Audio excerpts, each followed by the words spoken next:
Mheshimiwa Mwenyekiti, kwanza naomba mpokee pongezi kutoka kwa mkuu wa mkoa wa Katavi kwa tukio hili kubwa ambalo mmeliratibu na hatimaye mkaweza kulifanikisha.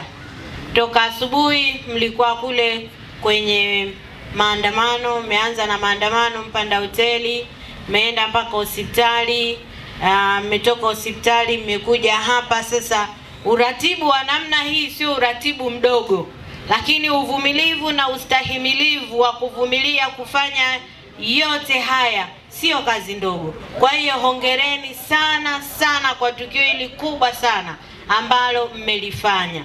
Lakini ukiacha uratibu wa hilo, tukio lenyewe, dhima yenyewe ya tukio hili limebeba maana kubwa sana kwa wanakatavi.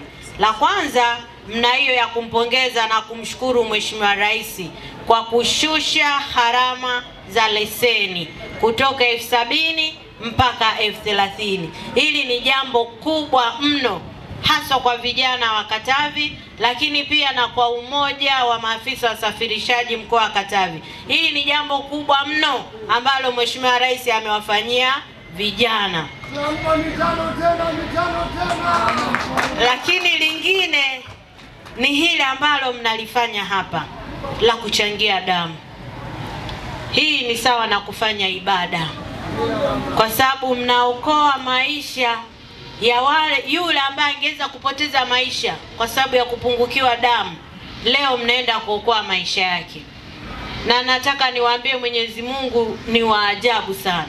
Inawezekana leo tunachangia damu, kuna siku mtu wako wa karibu mno ataokolewa kwa kupata hii damu ambao mnachangia hapa siku ya leo. Mheshimiwa Mwenyekiti, jambo lingine, Mheshimiwa Rais amekuwa akiagusa makundi tofauti tofauti. Anagusa kundi la maafisa usafirishaji na kuliweka na kulifanya ni kundi lenye heshima, kundi linalothaminiwa kama alivyo makundi mengine. Mwanzoni usafiri ulikuwa unachukuliwa kama ni usafiri wa watu wa hali fulani, lakini kwa sasa hivi nataka niwaambie inawezekana miongoni mwenu hapo wapo wenye diploma, wapo wenye degree wanafanya hii kazi. Ni kwa sababu ya mazingira yaliyotengenezwa ya kuheshimisha hii kazi. Lakini ukienda kwenye makundi mengine pia, machinga, bajaji, nao pia Mheshimiwa Rais amewagusa kwa namna moja ama nyingine.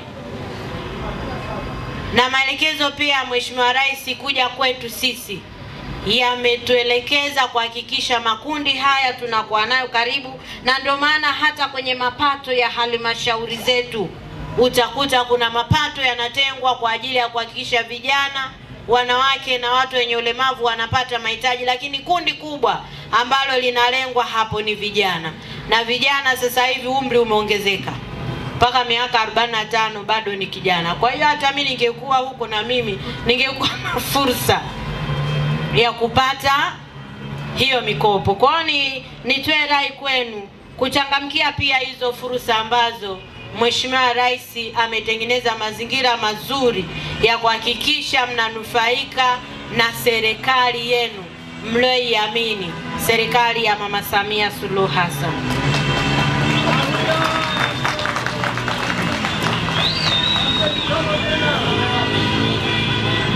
Bodaboda.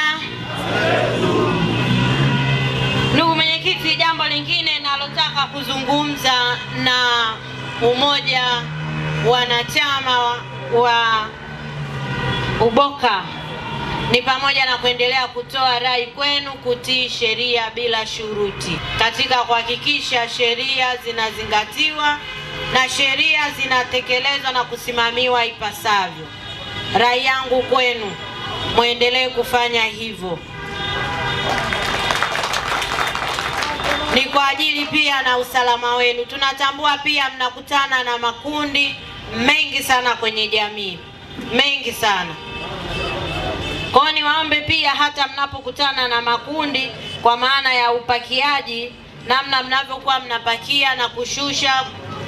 Niwaombe sana kuendelea kuzingatia sheria, ukiacha sheria ambazo zinawasimamia za usalama barabarani, lakini pia kuna sheria nyingine za nchi. Niitoe rai kwenu kuendelea kuhakikisha mnakuwa mstari wa mbele katika kuzingatia sheria nyingine zote za nchi yetu. Kwa majina naitwa Isaac Daniel Joseph, mwenyekiti wa bodaboda mkoa wa Katavi. Ndugu waandishi wa habari, tumeamua kufanya event hii au tukio hili. Kwanza moja, tunashukuru Daktari Samia Suluhu Hassan kwa yale ambayo anatufanyia sisi vijana wa bodaboda au maafisa usafirishaji. Kwanza alituheshimisha kutuita maafisa usafirishaji kuliko wengine waliokuwa wanatuchukulia kwamba ni wahuni, lakini yeye kwanza akatupa jina nzuri ambalo ni maafisa usafirishaji. Lakini sambamba na hilo, tukiangalia kwenye bunge la bajeti ambalo tayari limeshapitisha, nadhani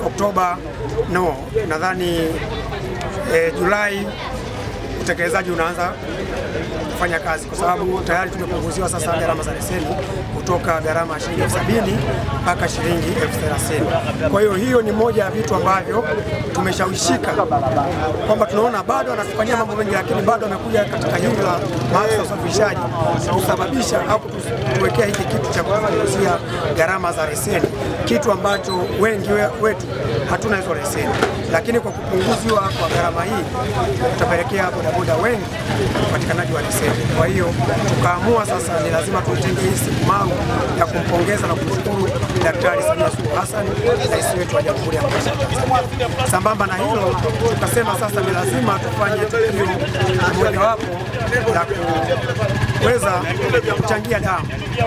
Tunatambua damu, asilimia 75 ya mwili wa binadamu ni maji, lakini asilimia 25 ni damu. Tumeona kwamba tuna watoto zetu, wake zetu, lakini mama zetu, ndugu zetu wana uhitaji wa damu. Kwa hiyo kwa umoja wetu tumehamasishana, tukaona kwamba ni vema sasa twende tuanze kuchangia damu ili tuweze kuokoa maisha ya watu wengine, kama kauli mbiu yetu inavyosema bodaboda, kama kauli mbiu yetu inavyosema changia damu, okoa maisha ya bodaboda na watu wengine. Katavi bila ajali inawezekana. Kazi yangu mimi ya bodaboda imeninufaisha kwa njia ya kupata maeneo ya kuishi kwangu.